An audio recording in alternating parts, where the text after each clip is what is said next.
He asked if I regretted leaving him. No. I lied. The truth is, I never stopped loving him. Daddy. And our daughter? She just called him Daddy for the very first time. I bought a boyfriend in college. It was on the ice at the University of Michigan. I watched Julian Wien, the broke kid in secondhand pads and borrowed skates, and made him an offer. Stay with me, and I'll pay your grandfather's medical bills. For 3 years, I mistook staying for love.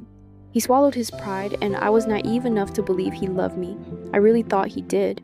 Until I got pregnant, until my family went bankrupt, until the FBI seized everything we owned. I deleted his number, erased every trace, and disappeared with the baby growing inside me. He never knew we had a daughter. 6 years later, I'm dancing at the Velvet Strip Club in Detroit to pay off my family's debts. He's the NHL's hottest new defenseman, a superstar with a $10 million contract and an actress on his arm. I never expected to see Julian again, let alone here. A heavy spotlight beats down on me as I count the steps to the VIP lounge. Tonight's uniform, black lace bodysuit, 6-inch stilettos, and a mask. Luna, champagne service. VIP room 1. Do not screw this up. Luna. That's my stage name, my shield. I push past the heavy velvet curtains. The booth is drowned in neon blue light. 3 men in expensive suits, 2 Instagram models, and Julian. My knees go weak. The silver tray in my hands trembles. He's lounging against the leather sofa. The same eyes that used to light up when he saw me. Now, they look right through me. About time we ordered that bottle 20 minutes ago. I apologize, sir. I murmur, keeping my chin tucked. I'll open that for you right now. My hands know the routine. Twist, pop, pour. Don't think about the faded scar above his left eyebrow from that sophomore year brawl. Don't think about how he used to pull me into his lap, calling me his lucky charm. Julian, remember college? The blonde plastered to his side. Maya Hart, some Netflix actress, trails a manicured finger down his bicep. Didn't you date someone back at Michigan? I remember people saying she came from money. My thumb slips. Champagne spills over the rim of the glass. Julian's voice hasn't changed. It's still that same low, chest-vibrating rumble. Yeah, I had one. Whatever happened to her? Silence stretches out like a blade. I keep pouring, watching the bubbles rise and burst. She left. That's all I know. So cold. My face burns. I set down the bottle and turn for the door. Wait, My heart lurches to a stop. I freeze. turn around. Did he recognize me? Impossible. I'm wearing a mask. I froze, my back to the only man I'd ever loved, the father of my child. I counted my own heartbeats, each one a fist against my ribs. Is there a problem, sir? I forced my voice flat. Take off the mask. I can't. It's against club policy. I'll buy it. He said, his tone glacial. Take it off. My fingers found the silk ties at the back of my head. My body reacted before my mind could catch up. It remembered him. The lace fell away. I heard the hitch in his breath, felt his eyes burn into my back. Eve. His voice broke on my name. Julian stood. I heard the creak of expensive leather, felt the heat of him closing in. That sandalwood cologne hit me like a punch, the one I'd bought for his 21st birthday. The one I'd sprayed on my pillow for months after I left. Turn around. Slowly I turned. Up close, the boy I knew was gone. In his place stood someone harder, stronger, built from years of discipline and damage. But his eyes were the same. Still hungry, still wounded. You have got to be kidding me. Mr. Wine. Mr. Wine? 6 years, Eve. 6 years you vanish, delete your number, drop off the face of the earth, and now I'm Mr. Wine? Maya was staring. The suits were staring. I didn't care. My only concern was the door, 20 feet away, and the little girl waiting for her mom in the back. I have to go. He closed his hand around my wrist, not hard, but enough to anchor me, the way he used to when he wanted to calm me down. Not a chance. We're talking.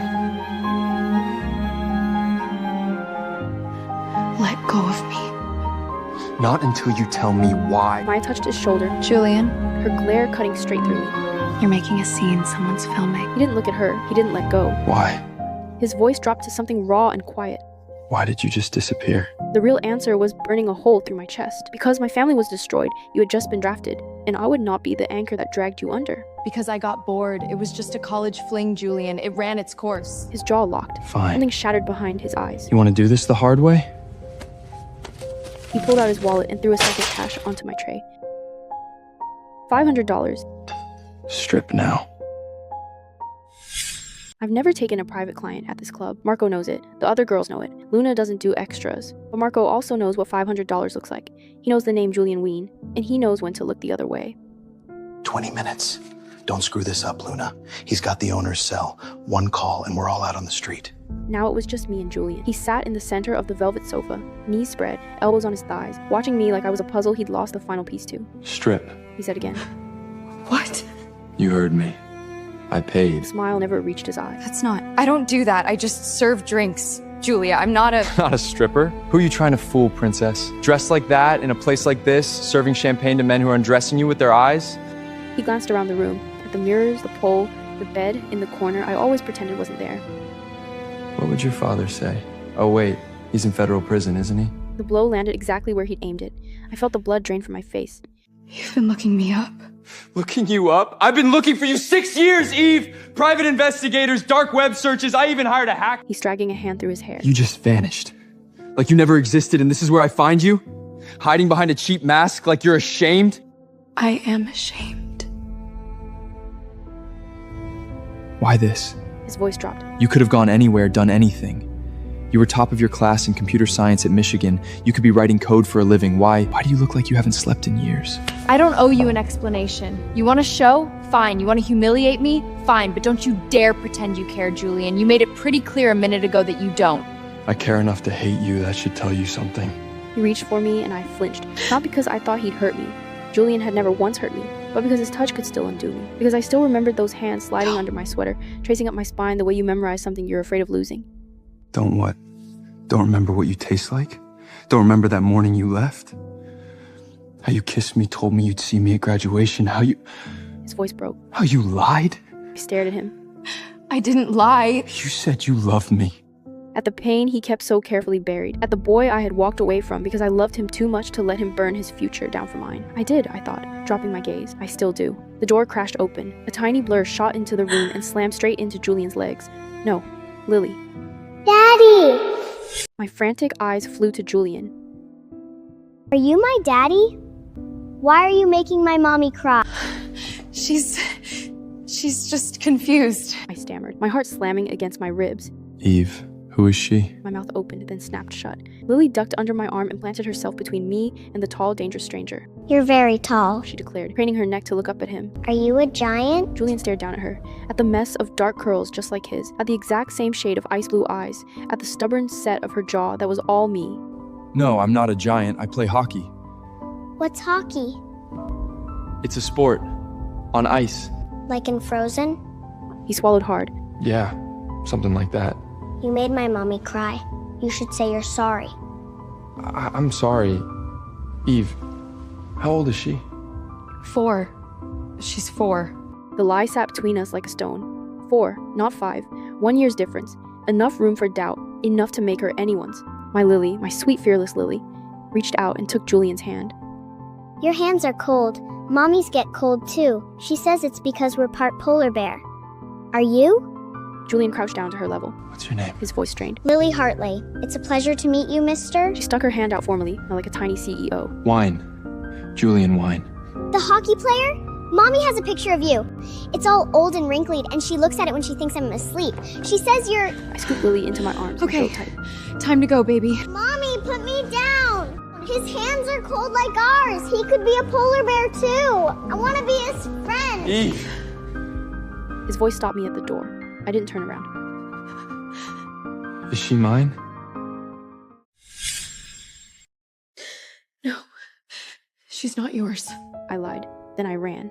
Later that night, with Lily sprawled across my chest in a tangle of limbs, I watched the gentle rise and fall of her sleep. Her eyelashes were 2 perfect dark fans against her cheek. His eyelashes. My mind, the traitor it always was, dragged me back. It was the fall of my freshman year, on the ice at the University of Michigan. Julian Wien stood out for all the wrong reasons. He was the kid in second-hand pads, held together with hockey tape, skating on borrowed blades. His jersey had been washed so many times, the number was barely legible, but he carried himself like none of it touched him. All sharp angles and coiled tension, like something waiting to strike. I loved the cold focus in his eyes, the hard line of his jaw that refused to yield to anyone. He was also drowning. His grandfather's medical bills were burying him alive, and the hockey scholarship he should have had was handed to a legacy kid whose family had the right coach on speed dial. I wanted to help him. Julian, I really like you. And I have money enough to help with your grandfather's medical bills. Let me help you, please. He looked at me like I'd just insulted everything he'd ever worked for, but I'd never lost at anything, until the night his grandfather collapsed from a heart attack. The ICU bill was $20,000 a day. I paid it before he could argue, and Julian finally let me in. In my foolish, naive heart, I thought I'd saved him. It took me years to understand I'd just broken him differently. He never stopped working side jobs, never stopped waking at 4 in the morning for extra ice time. He barely touched my money, but the damage was done. Whispers followed him through the locker room. Teammates looked through him or hit him a little too hard in practice. And I, still floating in my comfortable bubble, would just squeeze his hand and tell him they were jealous. I never once saw the war he was fighting on his own. Then came senior year. My family collapsed. My father was indicted for fraud, and the government froze every asset we had. I couldn't cover my own tuition. I went from heiress to broke overnight, and I didn't tell Julian. I made a choice. I called him to meet me outside. I can't do this anymore, we're done. Why? You were fun for a while, Julian, but I'm moving on. Fine. That night I snapped my SIM card in half, deleted every account I had, and caught a bus to Chicago, pregnant and alone. I didn't tell Julian, because I had just found out I was pregnant, and he had just gotten his draft offer from the NHL. I ran from the debt collectors, from the city, from him, Detroit to Chicago to Milwaukee, city to city, until I came back here 3 months ago. I never thought I'd see him this soon. My phone buzzed on the nightstand at 5 in the morning. We need to talk. Don't make me come back to that club to find you. The next night, Marco pulled me aside before my shift. VIP room. He asked for you by name. I can't. Eve. He bought a $20,000 bottle. He's not going anywhere. Just go. Julian was in the same booth alone, in a leather jacket that cost more than my month's rent. He was turning an empty glass slowly between his fingers. I have other tables. Sit down, Eve. I'm not leaving until we talk. Something in his voice made me sit, on the very edge of the cushion, ready to run. Why did you leave? Were you really just done with me? That same predatory stillness he'd always had on the ice. 6 years hadn't thawed the Michigan winter in his eyes. Your number was disconnected. Every account gone. I even called the university's alumni officer. You really didn't want to be found. No, I wanted to scream. I was pregnant. I wasn't going to let you throw away the NHL for me, but I didn't. You always knew what I was like. I got bored. I moved on. That's who I am.